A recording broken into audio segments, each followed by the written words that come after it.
So, okay, I got a little section here. I'm going to call it John Q. Public, and basically, I'm going to throw some questions at you that the standard person who doesn't know anything about snakes or reptiles in general would ask. So, my first question is, what good are snakes? I mean, isn't the only good snake a dead snake?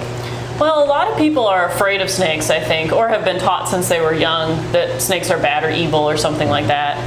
I think, in some ways, as an animal person, I think it's easy to get really frustrated by that sort of thing and get like angry at people if they're like, oh, I kill everyone I see, you know. I mean, it's not fun to hear that, you know. But I do think it is perfectly fine if people do not like snakes. You know, I like snakes, but you don't have to. You know, I am 100% sure that there are things that you like that I don't like, and that's totally fine.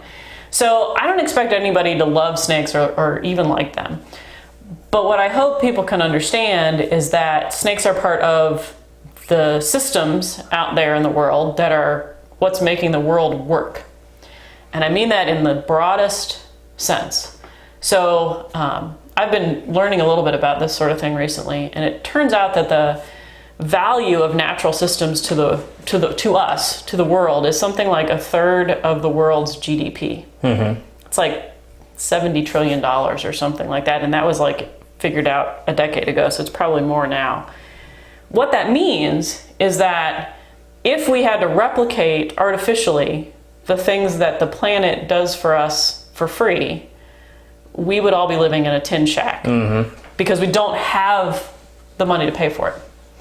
And snakes are one part of that. Now, the two biggest ways that snakes contribute to our personal health and well-being, I would say, are number one, disease control by consuming rodents, which is what, not all, but most snakes eat rodents.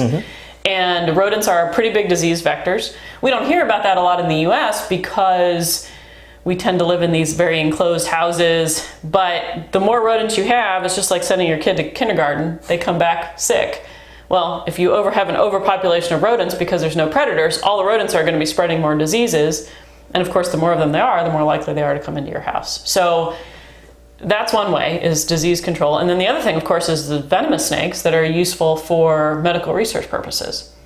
And I think one thing that is also important for people to understand is that I can't tell you, we need this species because this species is what's going to cure cancer. You know, I'm just pulling that out of the air, or heart disease or whatever. I have no idea if that one is. It might be that one over there. It might be a snail. It might be some bacteria that's growing in someone's backyard somewhere. We have no clue. And so we have to save as much of it as we can, including snakes, but also including things that people don't like spiders and things like that too, because they are a resource for us. And I don't know why we've gotten away from that type of thinking so much. And I wish everybody would just be like, oh, it's an animal, it deserves to exist just because it exists now, which is kind of more my philosophy. But the reality is, all of the parts of nature that are out there are actually actively contributing to your quality of life. And so every time you kill them, you're actually hurting yourself. You're not, you're having an impact on yourself and your children by taking away part of that system that's actually functioning for you. Yeah, I found, explaining to people and not being so combative with them, saying you're wrong for wanting to kill the snake, and instead just kind of go into the reasons why. Well, okay, I see why you feel that, but let me just say this, if it wasn't for snakes, you'd be drowning in rats at this point, or whatever, And you start putting positives out there, and people tend to listen instead of getting defensive. And it's not, it's not wrong to be, and ignorant is really a stronger word than I mean, but it's not wrong to be ignorant about something. What's unfortunate is if people are given access to the correct information and they choose to ignore it. If there's lots of things I don't know about, but if someone is like, oh, hey, here's this fact or this information about it, then that's great. They're sharing something cool with me. That's really fun. I'm not ever saying someone's a bad person because they may not know those things, So, why would anyone want to extract venom from snakes and reptiles in general? Well, I don't know. I can tell you, Jim and I guess this is really true for me too. Like, I think he wanted to be able to do something that was helpful with his life. And I feel that way too. I don't know if I've done anything that's helpful, but at least I've tried to. You know what I mean? And I think he feels that way too. Like, it may or may not come, some cure or treatment for a disease may or may not come from snake venom. I mean, there have been some that have already come, but there may not be anything else that comes from them. But at least we've made it possible for people to look and possible to try. And so, I would say even getting past speculation, there's immediate use right now for what you do. I mean, people's lives are saved every year because of antivenoms and venoms. Yeah, sure. I mean, that is true. Well, yeah, too, so yeah. I mean, don't sell yourself short. I'm not trying necessarily to sell myself short, but just, I have always felt like I wanted to try to do something where I felt like I was contributing a positive thing to the world. And, this is something that I can do, and so I thought, well, okay, I'll try to do it. So, you're out there risking, life and limb to do this. Are you going to get rich doing it? If I am, I have yet to see it. I didn't notice a fleet of Maseratis or anything out there. No. I mean, sometimes people who are customers to the zoo will come in and they're, we're in like this building and they're like, oh, you must be getting rich. And I'm like, does this look like a multi-million-dollar facility to you? Because it doesn't to me. And the reality is that having a lot of animals is expensive.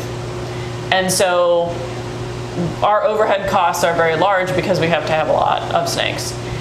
And the venom itself is probably underpriced, but that's what it is. You can't just say, well, I'm going to charge this for it if no one will actually pay that amount. And plus, we're a nonprofit, so we're not supposed to be getting every penny that we can out of each drop of venom. We're supposed to be making it available for people to do the research with. And, it is true that there are some large pharmaceutical companies that can afford to pay more. But there are also a lot of people who are researchers in other parts of the world who don't have that big budget to spend a lot on venom. So we try to keep them affordable for that reason. And, I don't think there is an animal job where you're going to become wealthy. You can make a living if you're willing to do the things that need to be done. But, I don't know any rich biologists. I know some scientists who've been able to make a good living. But if you're just, if you're working with animals or you're doing field work or working in a zoo or that sort of thing, like, you're not going to get wealthy. It's just not, we should, it's unfortunate, I suppose it would be great if everybody could get rich doing the thing that they love, but it's just not reality. So don't let the glitz and glamour of TV fool you, folks. No. All right, and getting down to it, venomous snakes can kill you. They intentionally want to attack people, don't they? Well, I personally have never been attacked by a snake. Never? Even though I've been bitten. Snakes will defend themselves, but that's a lot different than being aggressive. And so I don't think there's any aggressive snake. And to me, that means, if I'm being aggressive, that would be me walking up to you and like kicking you in the leg just because you're there. That's aggression. Now, if you are trying to strangle me and I kick you in the leg, that's defense. And so a snake absolutely will defend itself, so will most wild animals, but that's not aggression. And snakes, I say to people that snakes are very gentle animals and they think I'm kidding, but I'm not kidding. If I have a snake that's not hungry, say a rattlesnake or even a cobra, and I was feeding it a live food item, a mouse or a rat, which typically we feed food that's already dead. I don't feed live. But if I were to put a live mouse in with a rattlesnake and the rattlesnake was not hungry, that rattlesnake would not hurt the mouse.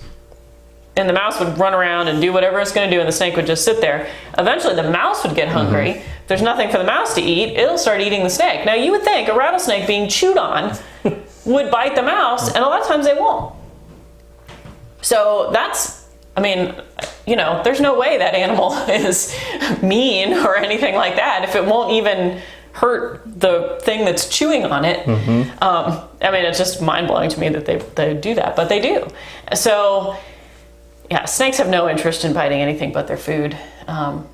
They're just small, shy, retiring animals, really. They just got such a strong reputation around them that people ascribe all these other qualities to them that they really don't have at all. People have realized they don't have limbs, so they have no choice but to bite you. They have nothing else to defend themselves. I tell kids they can't punch you in the nose. Yep. So yeah, they don't have a lot of other options. I mean, it's bad when a snake depends on its venom to eat, and then it wastes its entire payload on a defensive strike. Right. It might starve. It probably won't starve, but it can last a long time. But still, it's not eating for a while because so it does not behoove the snake to envenomate anything.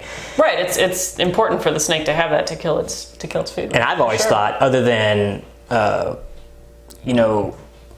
keeping things from actually attacking the snake because of instinct or whatever it is, or blight coloration, the venom is actually a really lousy defensive tool.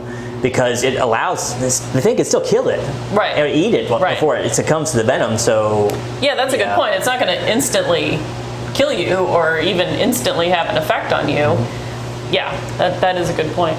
So, but I'm of the mindset live and let live. So yeah, for sure. I think I sort of think we're at the point in our history that we have to start kind of changing the way society in general looks at the natural world, and we have to start looking at it as something we need to survive, not something that's nice to visit on occasion. And part of that is just acknowledging that other things exist and there's a reason for them to be out there, and that doesn't mean you have to go find them or enjoy them at all, but they are important to be there for their own reasons.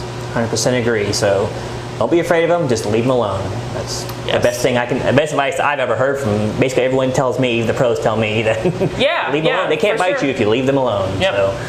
So anyway, well, I know you got a lot of mouths to feed, so I'll let you get back to work. Is there anything else you'd like to tell the public about snakes in general, or about the reptile zoo? No, I don't think so. I mean, you can put up the information for our I'll put some details down below Facebook for everyone to see. And website and all of those things. I'm sure people can find us if they search a little bit. It's not too hard to find. I highly recommend anyone to make the ride out here to lovely Slate, Kentucky to take a look at the amazing complex. I can't shoot enough film today to show you everything. It's a sprawling place. There's lots of different stuff to see, but I highly encourage anyone watching this, tell your friends, tell your family, come on out here.